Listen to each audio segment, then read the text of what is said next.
You don't need me to tell you what you do. You don't need some soft-handed writer telling you that you're shaping the skyline or building the future. That's just some romanticised bullshit written by people who have never felt their fingers go numb while operating a hand tool, never felt freezing rain seeping into their clothes and into their bones, or wiped concrete dust out of their eyes at the end of a shift. You know exactly what you do. You tear down the old and you build the new. You do the heavy, dangerous, exhausting work that keeps this country moving. You do the work that others can't or won't. Yet when the project is finished, the awards are handed out and the self-congratulation begins, your names are nowhere to be seen. You are the invisible 99%. You are the silent majority of the demolition construction world. It's about time we started talking about the reality of your lives. For years, the bosses at the top have had one single solitary focus: how to get more out of you while giving you less in return. The industry has turned into a race to the bottom.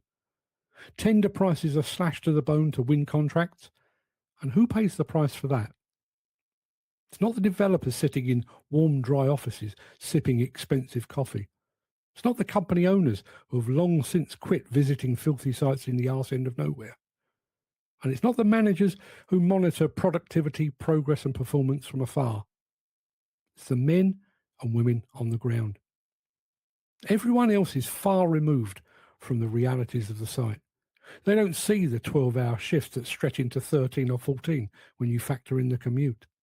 They don't see the cheap, damp B&Bs or cramped caravans miles away from your partners and your kids.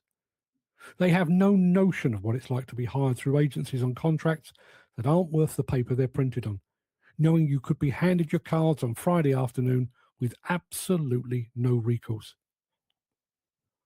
We've allowed a system to take root where the people who do the actual physical work are treated as completely disposable. You're picked up when there's a deadline to meet, work to the absolute limit of your endurance, and then cast aside the second the budget pinches. They treat you like a hired generator. They turn you on, run you until you're out of fuel, and then replace you when you break. Let's be completely honest about what this industry asks of you. It doesn't just ask for your time, it demands your soul, your physical and mental health, and in many cases, your life.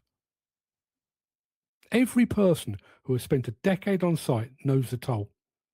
It's the permanent ringing in your ears, the dust that stays in your lungs no matter how many times you cough, and the joints that throb when the weather turns. You sacrifice your physical well-being so that a corporate logo can be bolted onto the side of a completed building, so that some faceless shareholders get their annual dividend, so that directors can quaff cocktails in Barbados for a month. And worse still is the mental toll, the isolation of working away from home, the constant pressure to hit impossible deadlines, and the quiet, nagging dread of wondering where the next job is coming from when this one wraps up. And you carry all that weight on your shoulders, usually in silence, because the culture of the site tells you to just get on with it. We've all seen good people break under that pressure. We've all seen mates pack up their tools and walk away, or worse still, suffer in silence until it's too late. That's the real cost of the more for less culture. It's a debt paid in human lives and broken homes. And the people running these projects are more than happy to let you foot the bill. They want you to feel isolated. They want you to believe that you're just an individual worker fighting for your own corner, because a divided workforce is an obedient workforce. If you're constantly worried about your own job security, you're far less likely to stand up and say, no, this is not good enough. The people who run these sites, the major contractors and the developers, are nothing without you.